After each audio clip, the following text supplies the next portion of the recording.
ফুল।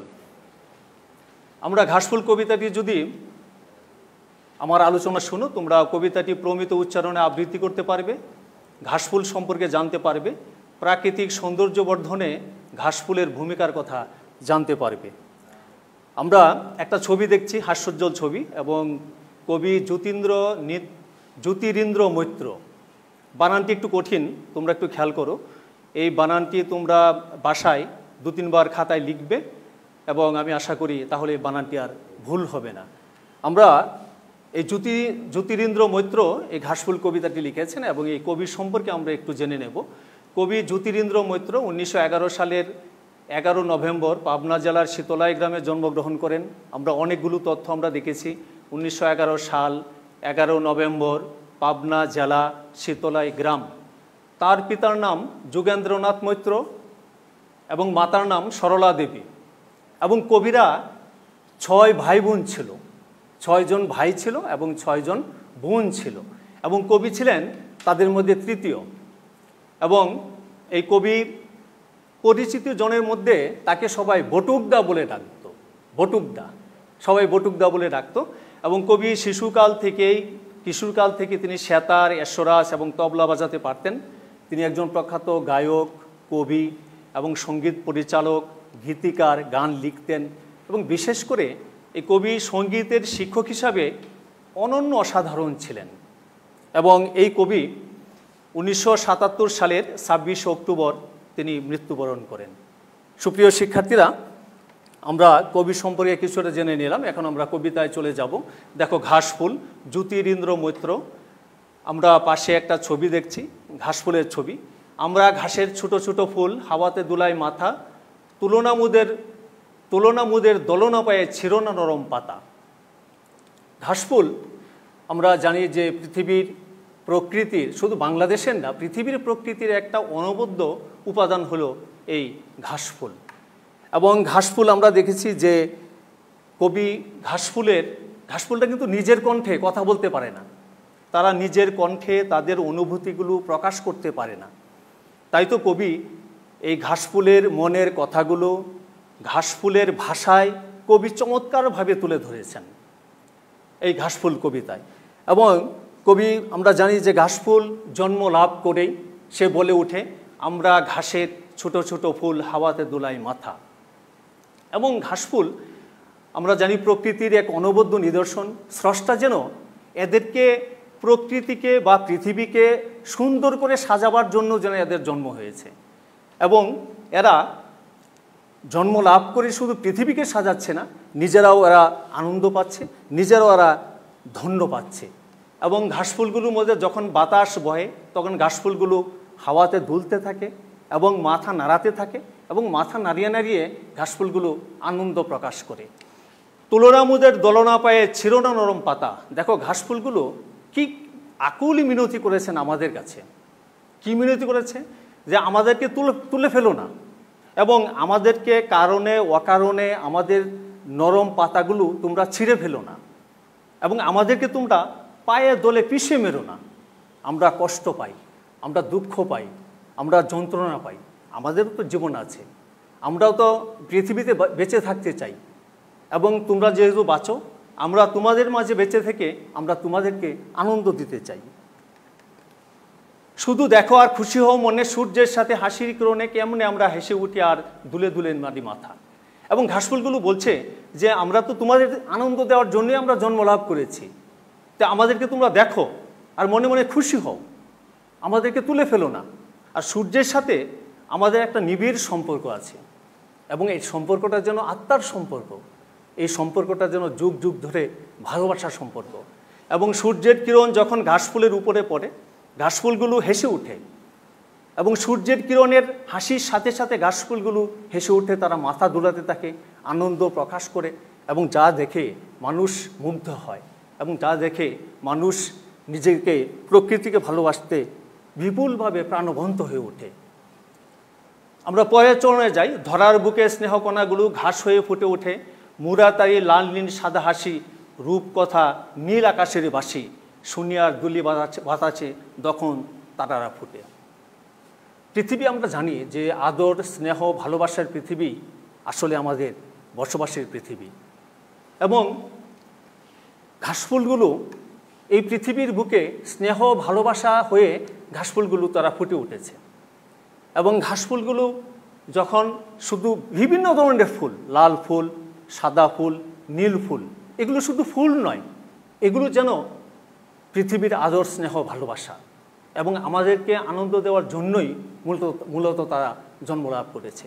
এবং ঘাসফুলগুলো যখন রাতে আকাশে তারা ফুটে তখন ঘাসফুলগুলো শান্ত বাতাসে রূপকথার বাঁশি শুনে আর সেই বাতাসে দুলে আনন্দে মাথা নাড়ায় এবং মনে হয় যে পৃথিবীতে আদর স্নেহ ভালোবাসায় এই ঘাসফুলগুলো আমাদেরকে ভরিয়ে তোলে। প্রিয় শিক্ষার্থীরা, আমি এখানে কবিতার আলোচনা শেষ করলাম। এখন তোমরা জানো যে সমাপনী পরীক্ষায় তোমাদের 10 নম্বরের উত্তর লিখতে হয় এবং কতগুলো কবিতার লাইন থাকে, 6টা বা 8টা লাইন দেওয়া থাকে এবং এই লাইনগুলোর উপরে নির্ভর করে তোমার 10 নম্বরে উত্তর লিখতে হয়। আমরা এখানে 8টা লাইন দিয়েছি। এখানে এই কবিতায় আমরা 3টা প্রশ্ন তৈরি করেছি। দেখো, ঘাসফুল মানুষের কাছে কী মিনতি করেছে, কেন করছে, এটা 2 নম্বর। উপরোক্ত কবিতাংশটুকুর মূল ভাব 5টি বাক্যে লিখো, এখানে 5 নম্বর। এখানে প্রশ্নটা এভাবে হয় যে উপরোক্ত কবিতাংশটুকুর মূল ভাব লিখো, এভাবেও হয়। তুমি একটি ফুলের বাগান করতে চাও এবং বাগানটি কিভাবে করবে তা 3টি বাক্যে লিখো। শিক্ষার্থীরা খেয়াল করো, এই যে ক এবং খ, এই দুটো প্রশ্ন এই কবিতার উপরে, আর এই যে গ নম্বরের যে প্রশ্নটা, এটা কিন্তু আসলে তোমাদের যোগ্যতা ভিত্তিক প্রশ্ন। এটা কিন্তু কবিতার মধ্যে এর উত্তর পাবে না। এই দুটোর প্রশ্নের উত্তর কিন্তু তুমি কবিতার মধ্যে পাবে, এটার উত্তর কিন্তু তুমি পাবে না। এটা শিক্ষার্থীরা তাদের নিজেদের বুদ্ধি খাটিয়ে মাথা খাটিয়ে তারা এর উত্তর লিখবে। সুপ্রিয় শিক্ষার্থীরা, আমি এই 3টা প্রশ্নের কিছু নমুনা উত্তর দিয়েছি। যেমন ক প্রশ্নে আমাদের ছিল যে ঘাসফুল মানুষের কাছে কী মিনতি করেছে এবং কেন করছে। আমরা কিছু নমুনা উত্তর দিয়েছি যে ঘাসফুল আমাদের কাছে কী মিনতিটা করেছে, যে আমাদের পাতা ছিল না, আমাদের ফুল ছিল না, আমাদের পিষে মেরো না, আমাদের পায়ে দোলো না। এবং আমরা কেন মিনতিটা করেছি, যে আমরা তো বাঁচতে চাই, আমাদের তো জীবন আছে এবং আমরাও তোমাদের মতো পৃথিবীকে আনন্দ দিতে চাই এবং পৃথিবীর আনন্দ আমরা নিজেরাও ভোগ করতে চাই। যদি আমাদের পাতাগুলো ছিঁড়ে ফেলো তাহলে তো আমরা মরে যাব এবং আমরা মরে গেলে তো আমাদের ধ্বংস হয়ে যাব, তাহলে তো আমরা পৃথিবীর আনন্দ আমরা ভোগ করতে পারো না। কাজে আমাদেরকে তোমরা ধ্বংস করো না, আমাদেরকে তোমরা মেরো না। আমরা যদি ধ্বংস হয়ে যাই তবে প্রকৃতির সৌন্দর্য বিলীন হয়ে যাবে। মূল ভাব, যে ঘাসফুল কবিতার মূল ভাব 5টি বাক্যে লিখো, এখানে বলা হয়েছে। এবং মূল ভাব তুমি কিভাবে লিখবে, এটা তোমাদের জন্য একটা নতুন বিষয়, এটা ক্লাস 4-এ তোমাদের জন্য ছিল না। মূল ভাব লেখার কিছু নিয়ম আছে, আমি নিয়মগুলো একটু বলছি, একটু খেয়াল করো, তাহলে মূল ভাব লিখতে পারবে। মূল ভাব প্রথমে 1 প্যারায় লিখতে হবে, 2 প্যারায় মূল ভাব লেখা যাবে না বা 3 প্যারাও লেখা যাবে না, এবং 1 প্যারায় লিখতে হবে মূল ভাব। আমি এখানে দেখো নমুনা প্রশ্নে আমি এখানে 1টা প্যারাই দিয়েছি। এবং মূল ভাবটা নিজের ভাষায় লিখতে হবে, কবির ভাষায় লেখা যাবে না, বা এখানে যে ঘাসফুল কবিতা, এই ঘাসফুলের ভাষায়ও লেখা যাবে না, তোমার নিজের ভাষায় মূল ভাবটা লিখতে হবে। মূল ভাবের মধ্যে কোনো কবিতার লাইন দেওয়া যাবে না, কোনো উক্তি করা যাবে না যে অমুক এটা বলেছে আমি এটা এখানে লিখে দেব, এটা করা যাবে না। এবং মূল ভাবে কোনো কবিতার লাইনও দেওয়া যাবে না। আর মূল ভাবের মূল অংশ এবং মূল কথাটা লিখতে হবে। তুমি কবিতার যে লাইনগুলো যখন পড়বে, ওই লাইনগুলো দিয়ে আসলে মূল কি বোঝাতে চেয়েছে, ওই মূল কথাটা তুমি তোমার নিজের ভাষায় তুমি লিখে দিবে, তাহলেই তোমার মূল ভাব হবে। আমি এখানে দেখো, আমি 1টা প্যারায় লিখেছি মূল ভাবটা, আমি এটি একটু পড়ি। ঘাসফুল কবিতায় ঘাসফুলের বনের কথা প্রকাশ পেয়েছে। দেখো, এই যে বাক্যটা আমি লিখেছি যে ঘাসফুল কবিতায় ঘাসফুলের মনের কথা প্রকাশ পেয়েছে, এটা কিন্তু নিজের ভাষায়, এখানে কিন্তু কবির কোনো ভাষা না বা ঘাসফুলেরও ভাষা না। ঘাসফুল ছোট হলেও পৃথিবীতে আনন্দ ছড়িয়ে দিয়ে নিজের জীবনকে উপভোগ করছে। মানুষ যেন ফুল ছিঁড়ে বা পায়ে দোলে নষ্ট না করে, এজন্য তারা মিনতি করছে। এটা নিজের ভাষায় লেখা। কিন্তু সূর্যের হাসির কিরণের সঙ্গে সঙ্গে ঘাসফুলগুলো হেসে ওঠে আর হাওয়ায় দুলে দুলে মাথা নাড়িয়ে মানুষকে আনন্দ দান করে। এখানে প্রত্যেকটা বাক্য দেখো নিজের ভাষায়, এবং এটা 1টা প্যারায় লেখা আছে, এখানে কোনো কবিতার লাইন দেওয়া নাই। এবং একই বাক্য বা একই অর্থ হয় এটা দুবার বা বহুবার কিন্তু ব্যবহার করা যাবে না। যেমন মনে করো যে 1 গ্লাস দুধ, 1 গ্লাস দুধের মধ্যে যদি তুমি 1 ফোঁটা পানি দাও, এতে কিন্তু দুধের আকার আকৃতি পরিবর্তন হবে না, সাদাই থেকে যাবে। আবার দুধের স্বাদও কিন্তু পরিবর্তন হবে না, স্বাদ ঠিকই থাকবে, কিন্তু কি হবে, দুধের বিশুদ্ধতা থাকবে না। ঠিক মূল ভাবের বিষয়টা ওই রকম, যদি একই কথা বারবার আসে বা দুইবার আসে, তাহলে মনে হবে যে 1 গ্লাস দুধের মধ্যে 1 ফোঁটা পানি পড়ে গেছে, বিশুদ্ধতা যেমন নষ্ট হয়ে গেছে দুধের, ঠিক তেমনিভাবে এই মূল ভাবেরও সৌন্দর্য নষ্ট হয়ে যাবে। এটা খেয়াল করতে হবে। এরপরে শিক্ষার্থীরা আমরা 3 নম্বর প্রশ্নে যাই। তোমাদের আগে বলেছিলাম যে গ নম্বরের প্রশ্নটি হলো সম্পূর্ণ এটি একটি যোগ্যতা ভিত্তিক প্রশ্ন, এবং এই প্রশ্নটির উত্তর তুমি ওই কবিতার লাইনের মধ্যে তুমি পাবে না। এটা তোমাকে মাথা খাটিয়ে নিজের বুদ্ধি মতো তোমাকে লিখতে হবে। তবে এই যে দেখো, আমরা বলেছিলাম যে তুমি একটা ফুলের বাগান করতে চাও, ঘাস ফুলের সাথে সম্পর্কিত, যে তুমি একটা ফুলের বাগান করতে চাও এবং বাগানটি তুমি কিভাবে করবে, এটা 3টা বাক্যে তোমাকে লিখতে হবে। এখন এই যে 3টা বাক্য এখানে আমি আলাদা আলাদা দিয়েছি, কিন্তু আসলে 3টা বাক্য একটা প্যারা করেও লেখা যায়, একটা পড়া করেও লেখা যায়। তবে শিক্ষার্থীরা খেয়াল রাখতে হবে, এই ধরনের প্রশ্ন যখন আসে যে 2টি বাক্যে লেখো বা 3টা বাক্যে লেখো, তখন তোমাকে খেয়াল করতে হবে এই বাক্যগুলো যেন একটা বাক্যের সাথে আরেকটা বাক্যের যেন অর্থের কোনো মিল না থাকে, একেবারে আলাদা বাক্য থাকতে হবে। এখন কোনো শিক্ষার্থী যদি 3টা বাক্যের মধ্যে 2টো বাক্য লিখলো, যে 2টো বাক্যর অর্থ প্রায় কাছাকাছি হয়ে গেছে, আর একটা বাক্য আলাদা আছে, পরীক্ষক যখন এটাকে মূল্যায়ন করবেন তখন কিন্তু তিনি 2টো বাক্য ধরবেন, কারণ 2টো বাক্য একই ধরনের, এটা 1 বাক্য হবে। পরীক্ষক 1 বাক্য ধরবেন, আরেকটা 1 বাক্য, অর্থাৎ তুমি 2টো বাক্য তোমার মূল্যায়িত হবে। এটা খেয়াল করতে হবে। দেখো, আমি এই জন্য আলাদা করে লিখেছি 3টা বাক্য। পর্যাপ্ত আলো বাতাস পায় এমন জায়গা নির্বাচন করে জায়গাটি চারদিকে বেড়া দিয়ে ঘিরে দেব, যাতে গবাদি পশু বাগানের ক্ষতি করতে না পারে। এটা একটা বাক্য, অর্থ বুঝেছো অবশ্যই, যে বেড়া দেব যাতে ক্ষতি করতে না পারে গবাদি পশু। বাগানের মাটির সাথে সার বা জৈব সার মিশিয়ে নেব, যাতে মাটির উর্বরতা শক্তি বৃদ্ধি পায়। এটা আলাদা বাক্য। এই বাক্যের সাথে এই বাক্যের কিন্তু কোনো মিল নেই, একেবারে স্বতন্ত্র একটা বাক্য।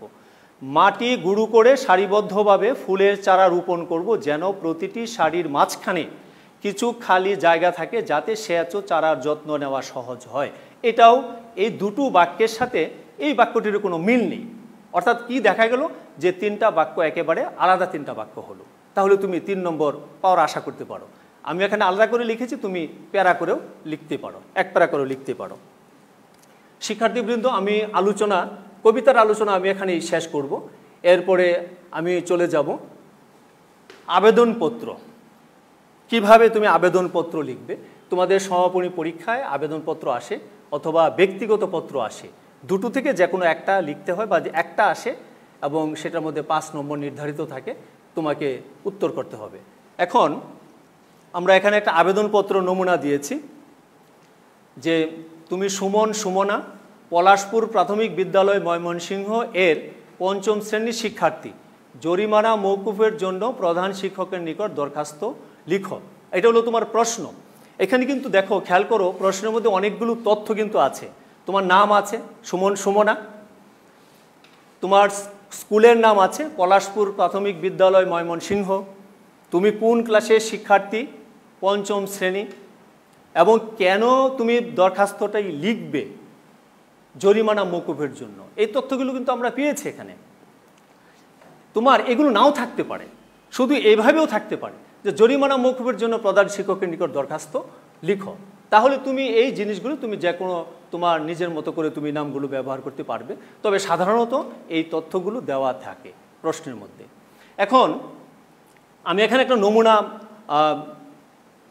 দরখাস্ত লিখেছি। তো নমুনা দরখাস্তটা আসলে বড় কথা নয়, আমি দরখাস্ত কিভাবে লিখতে হবে এটা আজকে আমি আলোচনা করব, যেন তোমরা শিখতে পারো। দরখাস্ত কিন্তু কোনো মুখস্থ করার বিষয় নয়, দরখাস্ত বোঝার বিষয়। এবং তুমি যদি দরখাস্ত বুঝতে পারো কিভাবে লিখতে হয়, কোন জিনিসটা কোথায় থাকবে, তাহলে তুমি যে কোনো দরখাস্ত তুমি লিখতে পারবে। এটা আজকে আমি আলোচনা করব। দেখো, দরখাস্ত লেখার কতগুলো নিয়ম আছে, আমি নিয়মগুলো বলছি, তোমরা খেয়াল করো। যে দরখাস্ত তোমার দুইভাবে লেখা যায়। একটা হলো সনাতন পদ্ধতি, আর একটা হলো আধুনিক পদ্ধতি বা নতুন পদ্ধতি। সনাতন পদ্ধতি মানে পুরনো পদ্ধতি, আধুনিক পদ্ধতি বা নতুন পদ্ধতি। তুমি যে কোনো পদ্ধতিতেই লিখতে পারো। আমি এখানে আসলে আমরা আধুনিক বা নতুন পদ্ধতিতে লিখেছি। আধুনিক বা নতুন পদ্ধতির নিয়মটা হলো, প্রধান বৈশিষ্ট্যটা হলো এই বাম দিকে সব সমান থাকবে। দেখো খেয়াল করো, প্রত্যেকটা বাক্য কিন্তু বাম দিকে এখানে সমান রয়েছে। এটা হলো আধুনিক পদ্ধতির মূল বৈশিষ্ট্য। 2 নম্বর হলো যে দরখাস্ত 2 প্যারায় লিখতে হবে।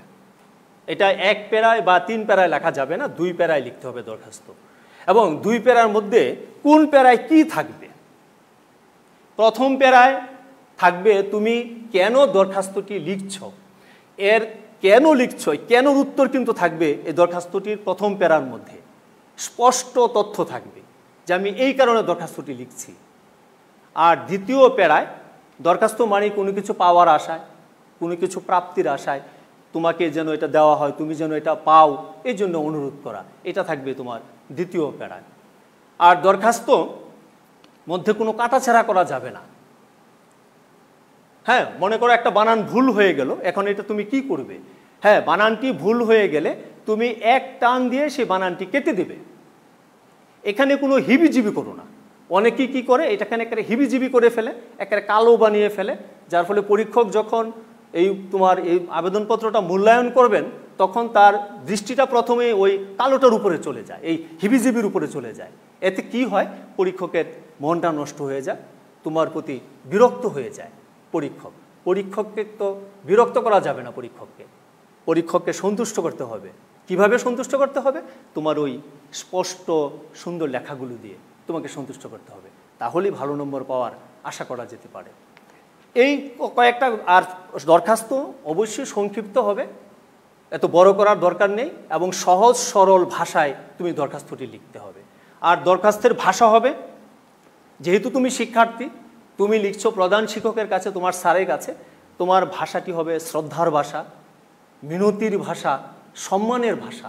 এগুলো যেন তোমার দরখাস্তের মধ্যে দিয়ে ফুটে ওঠে, তোমার প্রত্যেকটি শব্দ দিয়ে ফুটে ওঠে, এটা খেয়াল রাখতে হবে।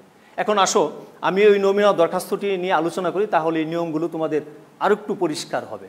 আমি দেখো প্রথমেই থাকবে উপরে 30 জুন 2020, অর্থাৎ তারিখ থাকবে। এই 30 জুনটা, 30টা একটু সরে গেছে, এটা একটা সোজা থাকবে। প্রথমে তারিখ, এরপরে থাকবে বরাবর। বরাবরের পরে কিন্তু কোনো কমা হবে না, অনেকে কিন্তু বরাবরের পরে কমা দিয়ে দেয়, এটা খেয়াল রাখতে হবে। বরাবরের পরে কোনো কমা হবে না। এরপরে লিখলাম আমরা প্রধান শিক্ষক, যেহেতু এখানে বলেছে যে প্রধান শিক্ষকের নিকট দরখাস্ত লিখো। প্রধান শিক্ষকের পরে কমা, পলাশপুর প্রাথমিক বিদ্যালয়, যেহেতু এখানে দেওয়া আছে, এরপরে আমরা কমা দিলাম। এই বিদ্যালয়টা কোথায়? ময়মনসিংহ। আমরা যে ময়মনসিংহ লিখলাম, এই ময়মনসিংহের পরে আমরা দাঁড়িয়ে দিয়েছি। এখন খেয়াল করো, এই যে 30শে জুন থেকে ময়মনসিংহ, এটা কিন্তু একটা অংশ। এই অংশটির শেষ শব্দ বা বাক্যের শেষে কিন্তু তোমার দাঁড়িয়ে হবে। তুমি খেয়াল করো, এখানে যদি ময়মনসিংহ না থাকতো, ময়মনসিংহ না থাকে যদি শুধু লেখা থাকতো যে পলাশপুর প্রাথমিক বিদ্যালয়, তাহলে আমরা ওই পলাশপুর প্রাথমিক বিদ্যালয় এটার পরে কিন্তু আমরা দাঁড়িয়ে দিতাম। আচ্ছা, এই অংশ গেল। এরপরে হবে বিষয়, জরিমানা মওকুফের জন্য আবেদন, এটা একটা অংশ। জরিমানা মওকুফের জন্য আবেদন যেহেতু একটা অংশ, আমরা শেষে দাঁড়িয়ে দিয়েছি। এখন এটা অনেকে এইভাবে লেখে, ভুল লেখে, এটা লেখার দরকার নেই। এইভাবে লেখে যে বিষয় জরিমানা মওকুফের জন্য প্রধান শিক্ষকের নিকট আবেদন। এই যে প্রধান শিক্ষকের নিকট, এই শব্দটি আবার আনে। এই শব্দটি এখানে লেখার কোনো প্রয়োজন নেই, কেননা তুমি তো আগেই দিয়েছো যে বরাবর প্রধান শিক্ষক, ওনার কাছে তুমি লিখছো, কাজে এখানে এটা লেখার দরকার নেই। 2 নম্বর হলো, আবার এভাবেও লেখে অনেকেই যে বিষয় জরিমানা মওকুফের জন্য আবেদনপত্র। আবেদনপত্র, এটা তো আবেদনপত্র না, এই যে এটা তো তোমার একটা অংশ, যে বিষয় জরিমানা মওকুফের জন্য আবেদন। আর আবেদনপত্র হলো পুরো আবেদনটা হলো আবেদনপত্র। যখন তুমি একটা পেজে লিখবে, লিখার পরে ওইটা হবে আবেদনপত্র। কাজে এখানে কিন্তু আবেদনপত্র লেখা যাবে না, লেখলে একটা মহা ভুল হবে, এটা খেয়াল রাখতে হবে।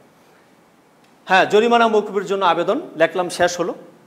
এরপরে ঠিক এর নিচে জনাব, জনাবের পরে কমা। জনাব দিতে পারি আমরা, মহাশয় দিতে পারি আমরা, মহোদয় দিতে পারি আমরা, মহাত্মন দিতে পারি আমরা, অর্থাৎ কোনো একটা শ্রদ্ধা সূচক শব্দ আমরা দেব। জনাব লিখলাম কমা, সবিনয় নিবেদন। এই যে দেখো, আমি তোমাদের বলেছিলাম যে ভাষাটা শ্রদ্ধার ভাষা হবে। আমি এই যে সবিনয় নিবেদন, এই যে আমি প্রথমেই নিবেদন করছি, কিন্তু আমি আপনার বিদ্যালয়ের ৫ম শ্রেণী একজন শিক্ষার্থী, শারীরিক অসুস্থতার কারণে গত এত তারিখ থেকে এত তারিখ পর্যন্ত ৩ দিন বিদ্যালয়ে আসতে পারিনি। এর ফলে আমার জরিমানা হয়েছে, কিন্তু আমার পিতার আর্থিক সংকটের কারণে এই জরিমানা দেওয়া আমার পক্ষে সম্ভব নয়।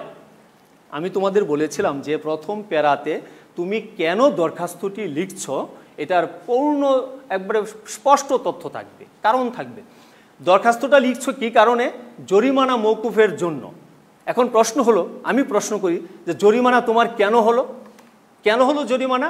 আমি স্কুলে আসতে পারিনি, এই জন্য জরিমানা হয়েছে। এখানে কিন্তু আছে, দেখো, স্কুলে আসতে পারিনি। আবার প্রশ্ন আসে যে স্কুলে তুমি কেন আসতে পারোনি? কেন স্কুলে আসতে পারোনি? কেন আসতে পারিনি আমি? শারীরিক অসুস্থতার কারণে। এখন কি তোমাকে প্রশ্ন করা যাবে যে তুমি কেন শারীরিক অসুস্থতা হলে? এই প্রশ্ন তার করা যাবে না। তার মানে আমি উত্তরগুলো কিন্তু পেয়ে গেছি যে কেন জরিমানা হয়েছে। যে শারীরিক অসুস্থতার কারণে স্কুলে আসতে পারিনি, এই জন্য আমার জরিমানা হয়েছে। ঠিক আছে, আমি আবার প্রশ্ন করি তোমাকে যে ঠিক আছে, জরিমানা হয়েছে, জরিমানা দিয়ে দাও, তাহলে তো আর দরখাস্ত প্রয়োজন নেই, জরিমানা দিয়ে দাও। হ্যাঁ, তুমি কি বলেছো? আমার পক্ষে জরিমানা দেওয়া সম্ভব না। কেন সম্ভব নয়? এই যে লিখেছো তুমি যে আমার পিতার আর্থিক সংকটের কারণে জরিমানা দেওয়া সম্ভব নয়।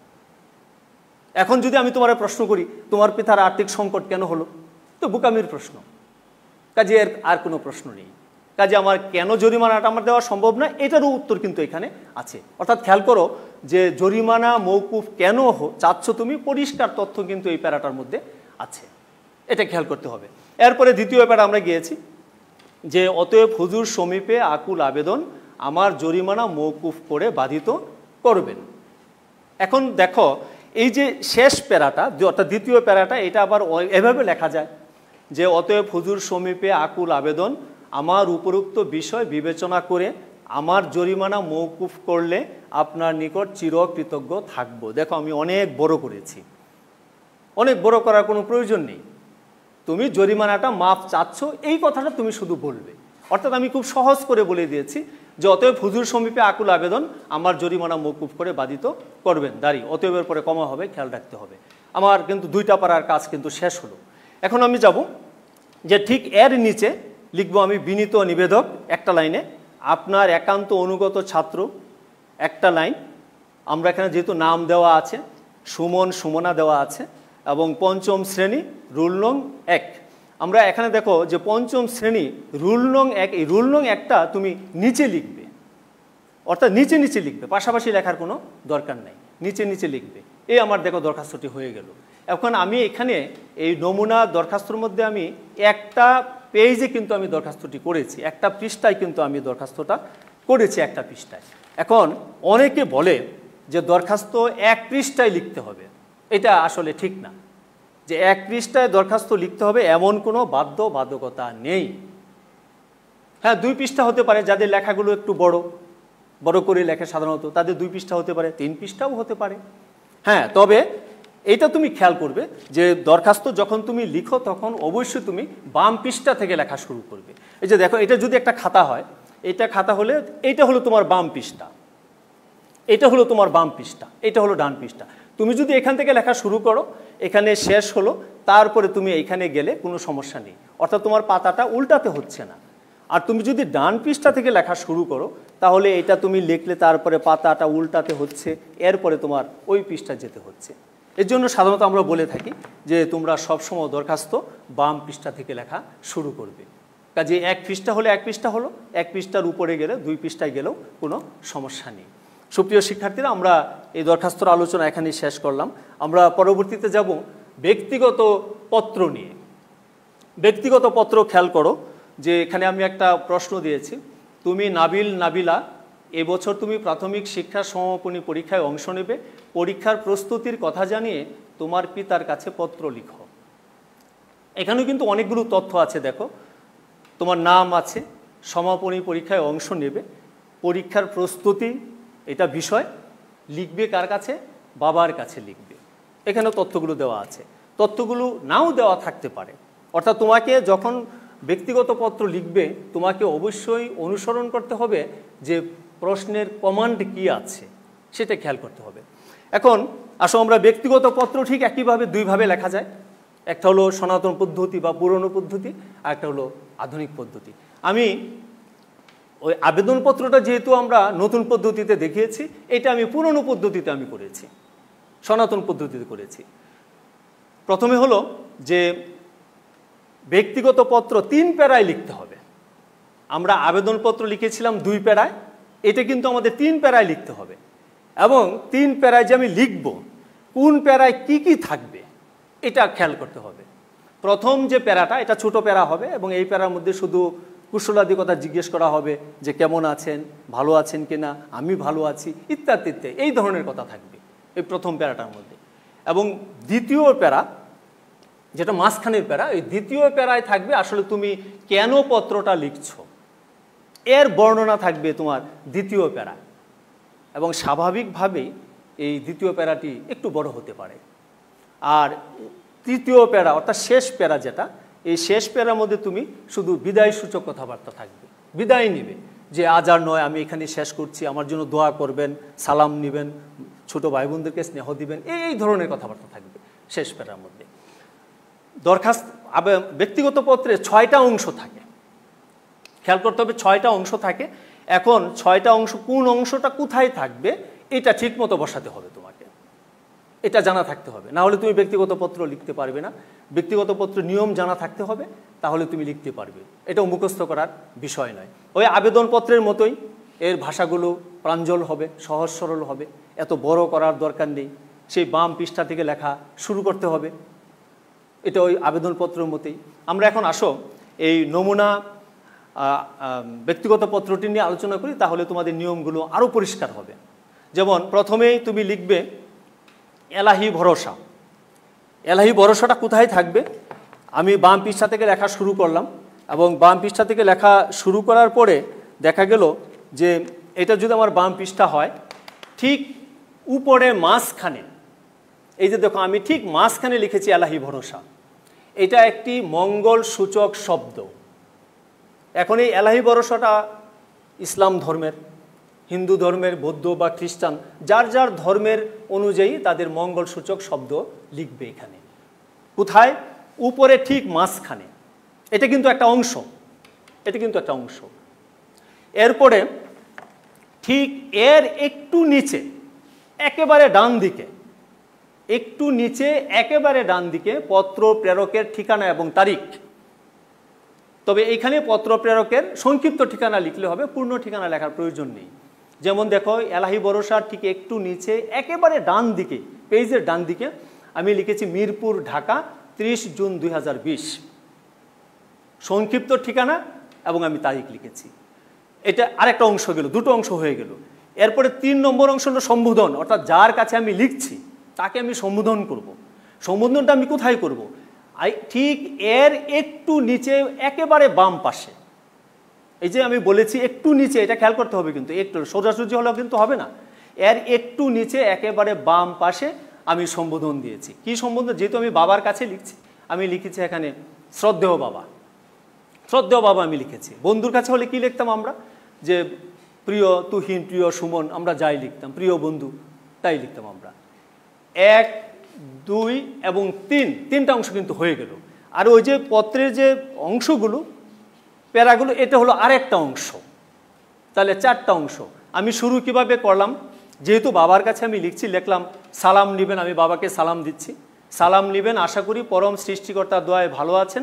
গতকাল আপনার পত্র পেয়েছি, পত্রে আমার পরীক্ষার প্রস্তুতির কথা জানতে চেয়েছেন, আমি আপনাকে আমার পরীক্ষার প্রস্তুতির কথা লিখছি। দেখো বাবার কাছে যেহেতু লিখছি, ভাষাটা একটু শ্রদ্ধাবোধের ভাষা থাকবে। আর বন্ধুর কাছে একটু গাম্ভীর্যপূর্ণ ভাষা হবে। আর যদি বন্ধুর কাছে আমি লিখি, তাহলে এত গাম্ভীর্যের প্রয়োজন নেই, হালকা বা চটুল ভাষা এগুলো ব্যবহার করতে পারি। বন্ধুকে বলতে পারি কেমন আছিস, রাগ করেছিস নাকি, রাগ করিস না আমার সাথে প্লিজ, এই ধরনের কথা আমরা বলতে পারি বন্ধুকে। এরপরে দেখো আমি প্রস্তুতি কথা আমি লিখলাম এখানে, যে সমাপনী পরীক্ষা প্রস্তুতি, বাংলা, ইংরেজি, এই বিষয়গুলো আমি লিখলাম। এগুলো যে আমি ভালো করবো ইনশাল্লাহ, সব বিষয়ে ভালো করব, সিলেবাস শেষ হয়ে গেছে, এই কথাগুলো আমি লিখলাম। অর্থাৎ সমাপনী প্রস্তুতি কথা আমি লিখলাম। এরপরে শেষ প্যারা লিখছি, দেখো আজ আর নয়, মাকে আমার সালাম দিবেন এবং আমার জন্য দোয়া করতে বলবেন এবং ছোট ভাই বোনদেরকে আমার স্নেহ ভালোবাসা দিবেন ইত্যাদি ইত্যাদি, এবং আমার জন্য দীর্ঘায়ু জীবন কামনা করে এখানে শেষ করছি। অর্থাৎ বিদায় সূচক কথা দিয়ে কিন্তু আমি এখানে শেষ করছি। এরপরে দেখো 4টে অংশ কিন্তু চলে গেছে। এরপরে একেবারে ঠিক নিচে ডান দিকে ইতি আপনার আদরের সন্তান নাবিল নাবিলা, এই কিন্তু এটা আরেকটা অংশ। এই হলো মোট 5টা অংশ।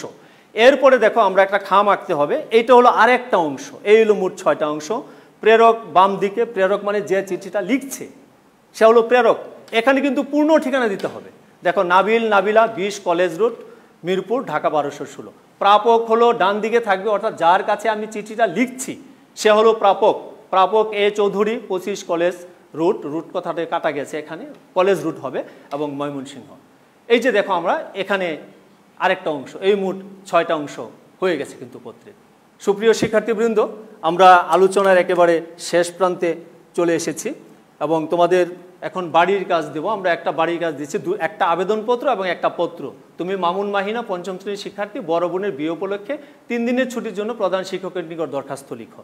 আর তুমি শাহিন শাহিনা সম্প্রতি তোমার বাবার সাথে রাঙামাটি ভ্রমণ করেছো, ভ্রমণের বর্ণনা দিয়ে তোমার বন্ধু অর্পণ অর্পিতার কাছে পত্র লিখো।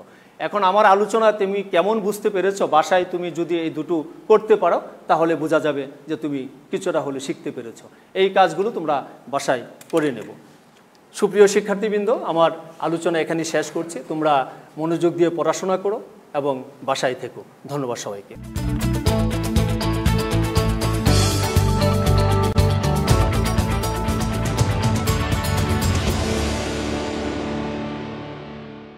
আসসালামু আলাইকুম স্নেহের শিক্ষার্থীরা, আশা করি তোমরা সবাই ভালো আছো, সুস্থ আছো এবং আমাদের সাথেই আছো।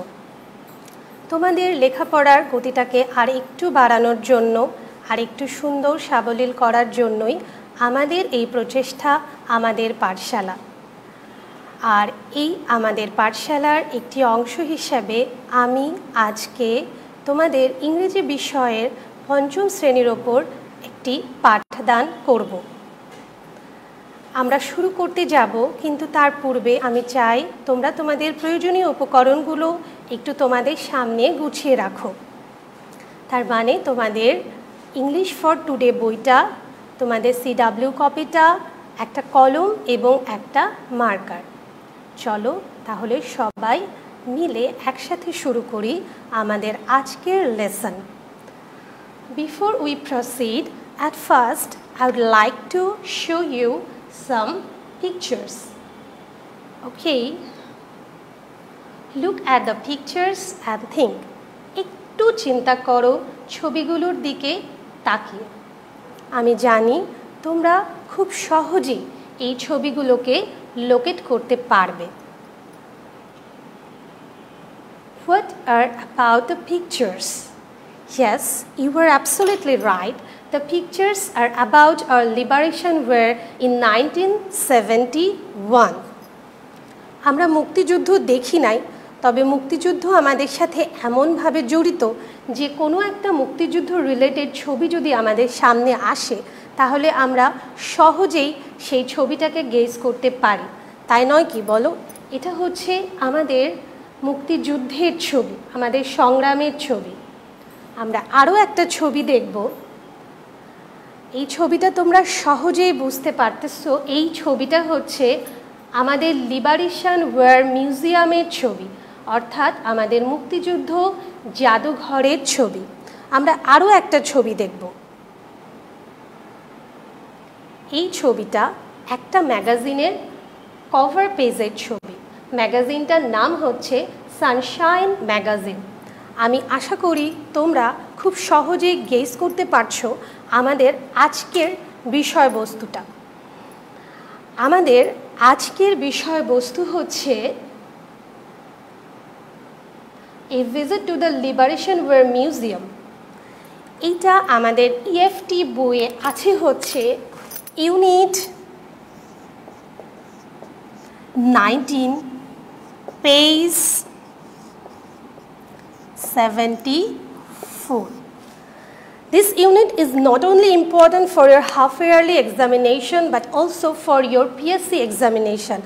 আমাদেরকে প্রত্যেকটা লাইনের বাংলাটা খুব ভালো মতো বুঝতে হবে, কারণ আমরা যত ভালোভাবে এই পুরো সিন প্যাসেজটা বুঝতে পারবো তত ভালোভাবে আমরা সিন প্যাসেজ রিলেটেড যে সমস্ত প্রশ্নগুলো আছে সেগুলোর অ্যান্সারটা খুব ভালো মতো দিতে পারবো। Okay, now let's proceed towards the scene passage. আসলে এটা হচ্ছে একটা ছোট বাচ্চার এক্সপেরিয়েন্সের একটা গল্প, কারণ আমরা যে ম্যাগাজিনটার নাম শুনলাম ওই যে সানশাইন ম্যাগাজিন, এই ম্যাগাজিনে একটা তোমাদের বয়সী বাচ্চা যার নাম ফারহান আহমেদ, সে তার নিজের একটা এক্সপেরিয়েন্সকে শেয়ার করেছে। এখন আমরা তার এক্সপিরিয়েন্সটাকে জানবো এবং ছবির মাধ্যমে এটা বোঝার চেষ্টা করব। আমি রিড আউট করছি, তোমরা আমার সাথে সাথে পড়ো এবং বাংলা অর্থগুলো ভালোভাবে বোঝার চেষ্টা করো। On 14 December, our class went on a field trip to the Liberation War Museum at Segunbagicha, Dhaka. The trip was planned as part of our Bangladesh and Global Studies course. Our bus reached the museum at 10 a.m. A guide was waiting for us. He welcomed us warmly and took us on a quick tour of the different galleries and exhibits of the museum. তার মানে সেই ছোট্ট বাচ্চাটা যে class 5-এ পড়ে, ফারহান আহমেদ, সে এবং তার বন্ধুরা মিলে তাদের সমাজ বিষয়ের একটা অংশ হিসেবে তারা মুক্তিযুদ্ধ জাদুঘর ভ্রমণ করেছিল 14 ডিসেম্বর শহীদ বুদ্ধিজীবী দিবসে। সেখানে একজন গাইডের সহায়তায় তারা পুরো জাদুঘরটা খুব ভালো মতো ঘুরে দেখেছে। সেখানে যে ভিন্ন ভিন্ন গ্যালারিগুলো আছে এবং সেই গ্যালারির মধ্যে কী কী বিষয় আছে, কী কী জিনিস আছে, সেগুলো তারা সব খুব ভালো মতো ঘুরে দেখেছে। এখানে এই কথাটাই বলা হয়েছে। এখানে একটা নতুন ওয়ার্ড আমরা পাই যেটা তোমরা হয়তো বা একটু আননোন, সেটা হচ্ছে ওয়ার্মলি। দেখো, হি ওয়েলকামড আস ওয়ার্মলি। ওয়ার্মলি মানে হচ্ছে উষ্ণভাবে, মানে ভালোবাসার সাথে। দেখো, আমি ছবির মাধ্যমে একটু বোঝানোর চেষ্টা করেছি। এখানে মুক্তিযুদ্ধ জাদুঘরের সামনে তোমাদের মতো বয়সী বাচ্চারা দাঁড়াই আছে, একজন গাইড আছে এবং এই যে জাদুঘরের ছবিটা। ওকে, আমরা নেক্সট একটু দেখব। কয়েকটা ছবি আমরা দেখতে পাচ্ছি। হ্যাঁ, এগুলো হচ্ছে গ্যালারির ভেতরের বিভিন্ন অংশের ছবি। আচ্ছা, ওকে, আমরা at first read out the passage. There are 6 galleries that exhibited rare photographs, document and newspaper clippings and objects used by the freedom fighters and martyrs of our liberation war. তার মানে এখানে বলা হয়েছে, দেখো ছবিগুলো দেখেও তোমরা বুঝতে পারবে যে কিছু দুর্লভ ছবি, যে ছবিগুলো সহজেই দেখতে পাওয়া যায় না, এরকম কিছু ছবি আছে, ডকুমেন্টস আছে, সংবাদপত্রের কাটা অংশ আছে, যেগুলো আমাদের মুক্তিযোদ্ধারা এবং শহীদেরা আমাদের স্বাধীনতা যুদ্ধে ব্যবহার করেছিলেন। সেই সকল কিছু এখানে আমাদের সামনে প্রদর্শিত অবস্থায় রয়েছে, যেটা ফারহান আহমেদ এবং তার বন্ধুরা দেখেছিল এবং ওর এক্সপিরিয়েন্সের মাধ্যমে আমরাও বুঝতে পারছি। আমরা নেক্সটে যাই। দেখো, ভেতরের অংশগুলো অনেকটা এরকম, বিভিন্ন নিউজ পেপার ক্লিপিংস আছে এখানে, অবজেক্ট যেটা আমাদের মুক্তিযোদ্ধারা বিভিন্ন সময়, তারপরে তাদের এখানে দেখা যাচ্ছে যে মুক্তিযুদ্ধ রিলেটেড অনেক বিষয় আছে মানুষের, এই যে খুলি দেখতে পাচ্ছ তোমরা, এই সকল কিছুই আসলে আমাদের মুক্তিযুদ্ধ জাদুঘরে প্রদর্শিত আছে, যেটা দেখলে আমরা বুঝতে পারি। আমরা আরেকটু ভেতরে যাব, টেক্সটের ভেতরে। দেখো, at Gallery 3, our teacher read out to us the Declaration of Independence by Bangabandhu Sheikh Mujibur Rahman. Some other visitors also stopped and listened to it attentively. Look at the pictures and try to understand the passage very carefully.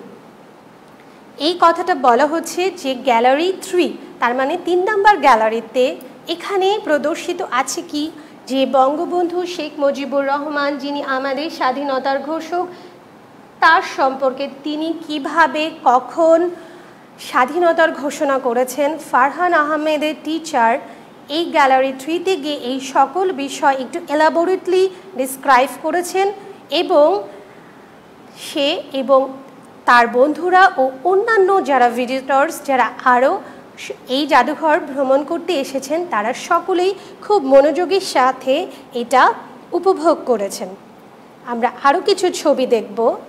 দেখো, ছবি দেখেই বুঝতে পারছো অনেকটাই, তারপরে আমি আগে read out করে নেই। As we went inside Gallery 6, we felt silent.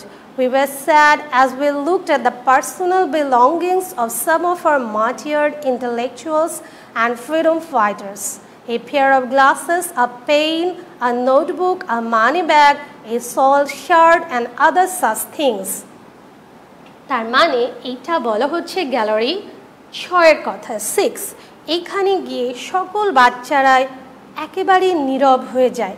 কেন নীরব হয়ে যায়? কারণ তারা অনেক দুঃখ পায়। এখানে দেওয়া আছে কি, আমাদের ফ্রিডম ফাইটার্স এবং যারা আমাদের মুক্তিযুদ্ধে শহীদ হয়েছিলেন তাদের ব্যবহার্য সকল জিনিসপাতি। দেখো, এখানে একদম ছেঁড়া ফাটা একটা শার্ট আছে, একটা চশমা, মানি ব্যাগ, এগুলো তাদের পার্সোনাল বিলঙ্গিংস, মানে তাদের নিজেদের ব্যবহার্য সমস্ত সামগ্রী। আমরা একেবারে এন্ড অফ দ্য প্যাসেজে চলে এসেছি।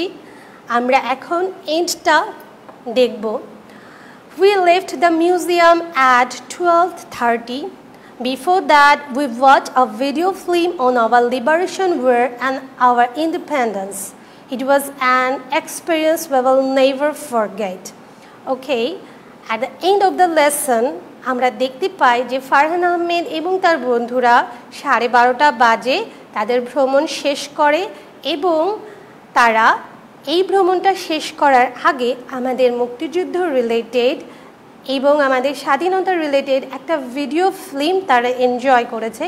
অবভিয়াসলি এটা শুধু ফারহান আহমেদ না, যে কোনো মানুষের জন্যই একটা আনফরগেটেবল এক্সপেরিয়েন্স। সো এটা ছিল আমাদের সিন প্যাসেজ। এই পুরো ইউনিট 9-10 এটা আমাদের জন্য খুব বেশি মাত্রায় ইম্পর্ট্যান্ট একটা প্যাসেজ। ওকে, আমরা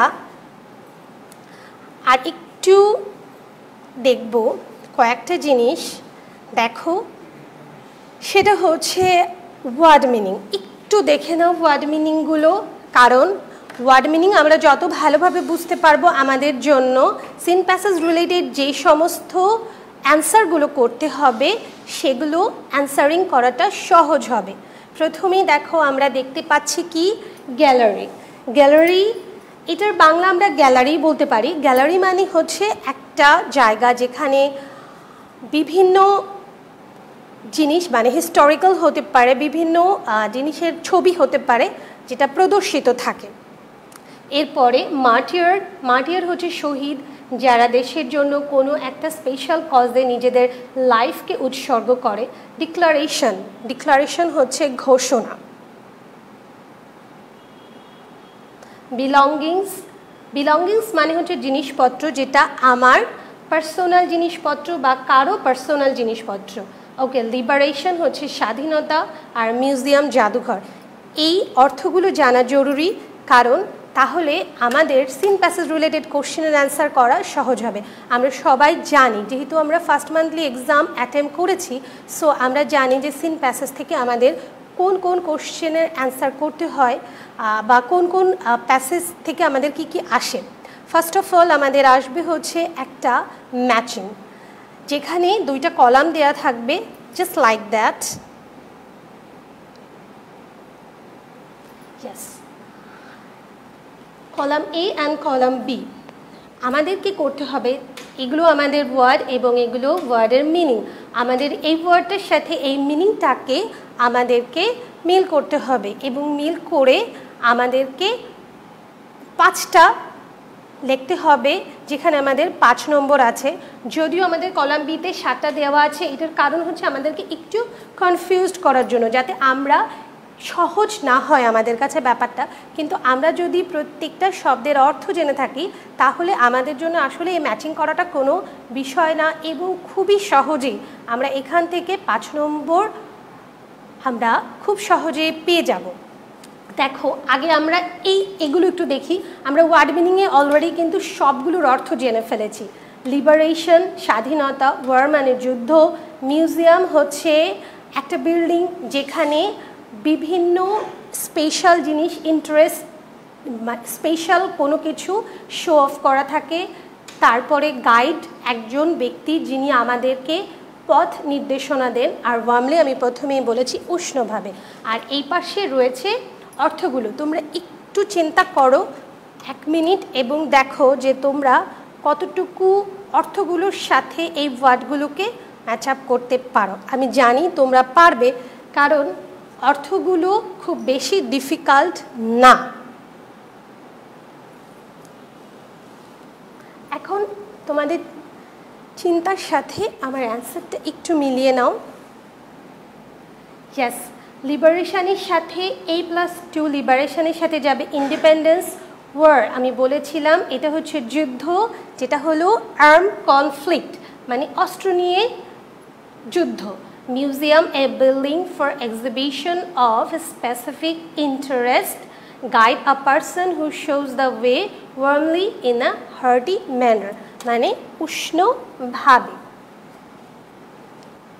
তোমরা চাইলে তোমাদের সামনে যে খাতা আছে সেই খাতার মধ্যে লিখে ফেলতে পারো CW কপির মধ্যে।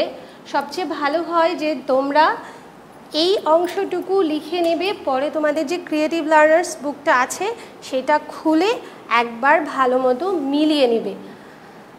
আর পরীক্ষায় তোমরা লেখার সময় ঠিক এভাবে করে লিখবে এবং অবশ্যই লিখবে answer to the question number 1 এবং 1 পেজে একটা অ্যান্সার লেখারই সবসময় চেষ্টা করবে। আমার মতো করে এই যে ফাঁকা ফাঁকা করে লিখবে যাতে টিচারের বুঝতে কখনো কোনো সমস্যা না হয়। এবং এই যে A+2 B+4 C+3 এভাবে লেখে এখানে তোমরা অ্যারোর জন্যও দিতে পারো, অথবা শুধু একটা মানে টান দিয়ে বা যেটাকে আমরা কলাম বলি দিয়ে এইভাবে করে প্রথমে ওয়ার্ডটা লিখবে, তারপরে আবার একটা হাইফেন দিবে, তারপরে তার মিনিং দিবে, আবার ওয়ার্ড দিবে, হাইফেন দিবে, তার মিনিং দিবে। জাস্ট এভাবে লিখবে।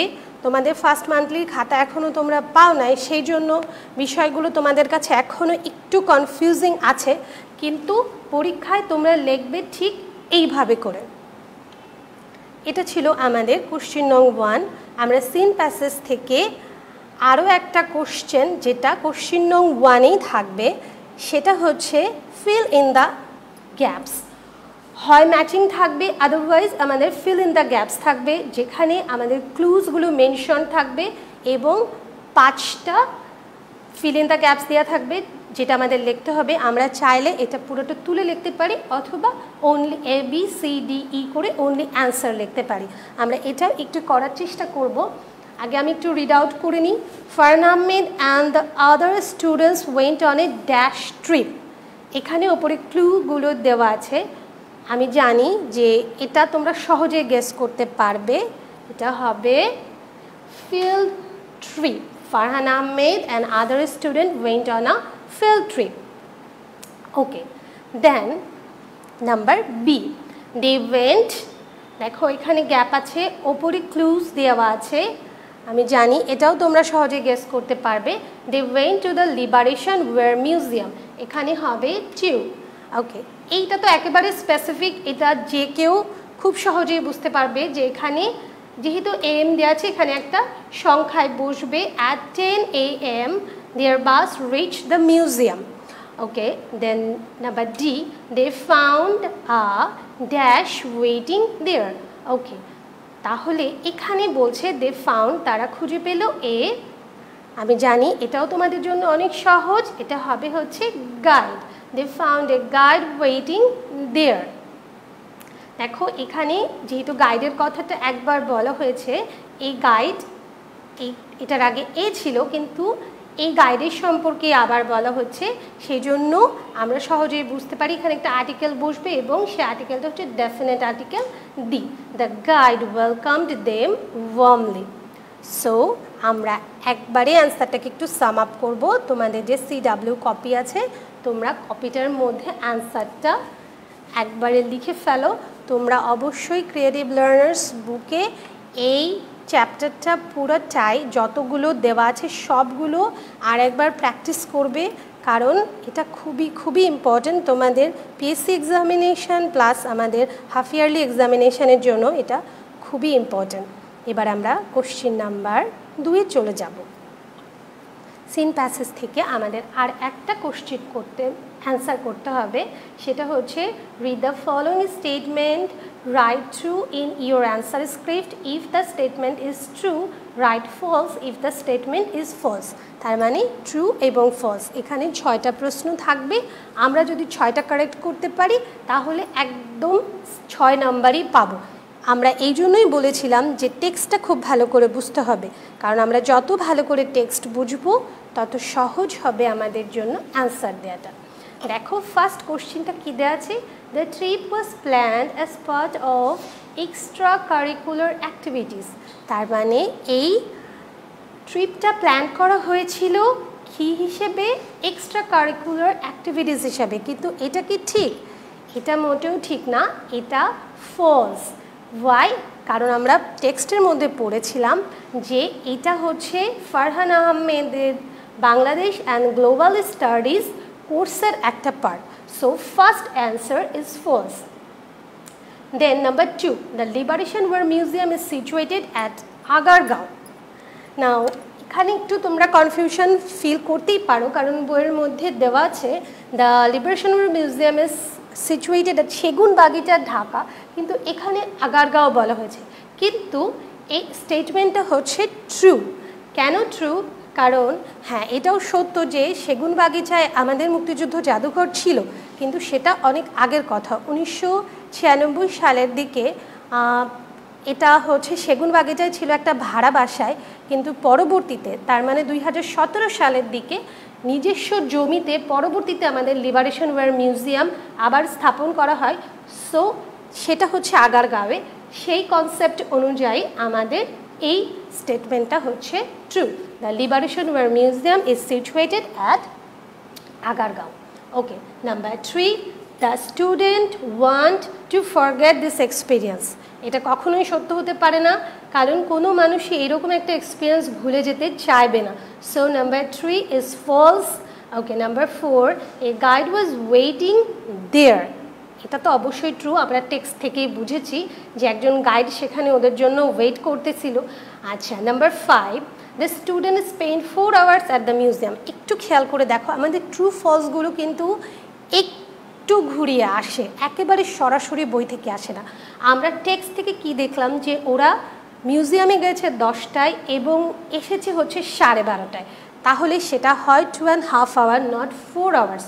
সো 5 নাম্বারের স্টেটমেন্টটাও হচ্ছে ফলস। আচ্ছা, এইবার 6 দেখো, in gallery 4 the students were happy. Gallery 4-এর কথা আমাদের টেক্সটে দেওয়া নাই, কিন্তু আমাদের টেক্সটে দেওয়া আছে 3 এবং 6-এর কথা। কিন্তু আমরা যদি একটু ডিপলি চিন্তা করি, ওই যে বললাম ট্রু ফলসটা যে সবসময় বই থেকে সরাসরি আসবে এটা মনে করা ঠিক না, এটা হচ্ছে ফলসই হবে। কারণ এইরকম একটা জায়গায় যেখানে প্রত্যেকটা জিনিস মিউজিয়ামের মধ্যে আমাদের স্বাধীনতা রিলেটেড, আমাদের স্বাধীনতা সংগ্রামটা তো অনেক কষ্টের, তো কোনো বাচ্চা আসলে ওখানে হ্যাপি হবার কোনো কারণ নেই। সো এই স্টেটমেন্টটাও হচ্ছে ফলস। এরকম একটা দৃশ্য দেখলে বাচ্চাদের মনে এমনিতেই কিন্তু অনেক মানে খারাপ লাগারই কথা, তাদের হ্যাপি হবার কিন্তু কোনো প্রশ্ন ওঠে না। সো এইটা হচ্ছে in gallery 4 the student were happy, এই স্টেটমেন্টটাও হচ্ছে আমাদের ফলস, এটা ফলস। আচ্ছা, এখন আমরা এটাকে একটু সাম আপ করব, তোমরা একটু দেখে নাও। False, true, false, true, false, false. তোমরা অবশ্যই ক্লাসটা দেখার পরে তোমাদের ক্রিয়েটিভ লার্নার্স বইটা একটু খুলবে, এটা মডেল কোশ্চেন 24-এ আছে, এবং আমি তোমাদেরকে অনুরোধ করব যে তোমরা 1, 2, 3, 4 এই 4টা অ্যান্সারই খুব ভালো করে দেখবে, সলিউশনের একটু হেল্প নিবে। আমার লেকচারটা তো দেখলাই, প্যাসেজটা বুঝলে সব মিলিয়ে এটা একেবারে রেডি রাখবে, কারণ this chapter is very important for your final examination and half yearly examination. Okay, আমি তোমাদেরকে একটা হোমওয়ার্ক দিতে চাই। এই হোমওয়ার্কটা তোমরা ইজিলি তোমাদের প্যাসেজের আলোকে লিখতে পারবে। দেখো, আমি একটু রিড আউট করে দিচ্ছি তোমাদের সুবিধার জন্য।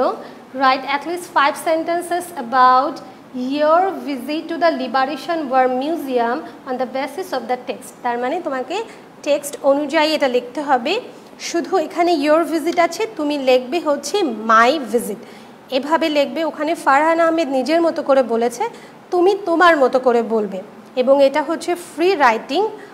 আর অবশ্যই খেয়াল রাখবে লেখার সময় তোমার ক্যাপিটাল লেটার্স পাংচুয়েশন কোথায় দিতে হবে, তোমার স্পেলিংটা যেন ঠিক থাকে, এবং তুমি সঠিকভাবে বাক্যটা লিখছো কি না চেষ্টা করে যাও, লেখো। ইনশাল্লাহ আমাদের চেক করে দেওয়ার সময়ও খুব তাড়াতাড়ি চলে আসবে। এই ছিল আমাদের আজকের পুরো ক্লাসটি।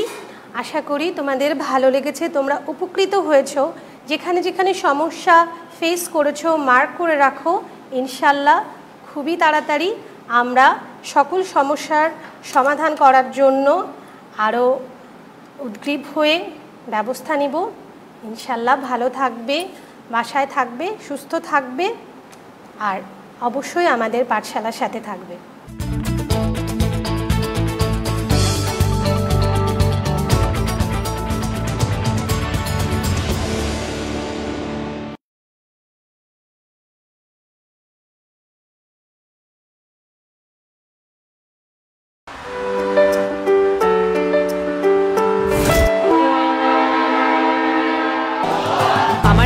শ্রীজাতা, আমার সঙ্গে ফ্লার্ট করা তো সহজ নয়। শ্রীজাতা নাকি বিশ্রী আর